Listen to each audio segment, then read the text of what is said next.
அடுத்த போட்டியாளரை நாங்கள் அழைக்கப் போகின்றோம். ஏ முசாஜிதா தரம் 11 சேர்ந்த மாணவி. போதைப் பொருளை ஒழிப்பதால் சமூகத்தில் ஏற்படும் மாற்றங்கள், போதைப் பொருளை ஒழிப்பதால் சமூகத்துக்கு ஏற்படும் மாற்றங்கள் எனும் தலைப்பில் பேசுவதற்காக வருகிறார். எங்கே உங்கள் பலத்த பாராட்டுகளும் கரகோஷங்களும். இங்கு அமைந்திருக்கும் ஆசிரியர்களே மற்றும் மாணவ மாணவிகளே, உங்கள் அனைவருக்கும் என் இனிய சலாத்தை கோரிக்கொள்கின்றேன். அஸ்ஸலாமு அலைக்கும் வரஹ்மத்துல்லாஹி வபரகாத்துஹு.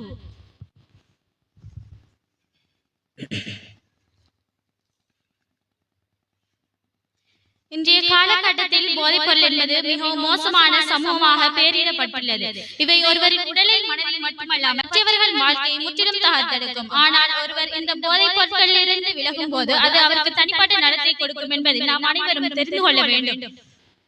முதலில் குற்றச்செயல்கள் குறையும் போது போதையில் இருப்பவர்கள் சிந்திக்காது செயல்படுகிறார்கள். இதனால் போதைப் பொருட்கள் இருப்பவர்கள் சிந்திக்காது செயல்படுகிறார்கள் என்பதனாலும் அவர்கள் திருட்டு, வன்முறை, சட்டவிரோத போதை விற்பனை போன்ற செயல்களை உருவாக்குகிறார்கள். ஆனால் போதையை தவிர்ப்பதன் மூலம் அவர்கள் நன்பாதையில் திரும்ப முடியும். இதனால் சமுதாயம் அமைதியை நிலை பெறச் செய்கின்றது. குடும்ப அமைதியை நிலைத்திருக்கும் ஒருவர் போதையில் சிக்கும் போது குடும்பமே முதலில் பாதிக்கப்படுகின்றன. மன அழுத்தம், உறவு பிரச்சனைகள் என பல்வேறு துயரங்களை நேரிடும். ஆனால் போதையை தவிர்ப்பதன் மூலமாகவே அந்த குடும்பத்தின் நிம்மதி மற்றும் நம்பிக்கையை உருவாக்க முடிகின்றது. இது மட்டுமல்லாமல் இளைஞர்களின் எதிர்காலமும் பாதுகாக்கப்படுகின்றன. இளம் தலைமுறை போதையில் சிக்காமல் இருந்தால் அவர்கள் தங்களது நேரத்தையும் கல்வி, தொழில் மற்றும் சமூக சேவைகளிலும் கவனம் செலுத்த முடிந்திருக்கும். இது அவர்களது எதிர்காலத்தையும் நாடு எதிர்பார்க்கும் வளர்ச்சியையும் உறுதி செய்கின்றது. மேலும் நல்லெண்ணம் மற்றும் ஒழுக்கம் சமூகம் நிலவும் போதைப் பொருட்களில் மக்கள் ஒழுக்கமுள்ளவர்களாக வாழக்கூடியவர்கள். இவர்களால் சமூகத்தில் மனித நேயம், ஒற்றுமை, ஒழுக்கம் வேண்டும் என்பது உயர்ந்த பதிப்புகள் நிலைபெற செய்கின்றது.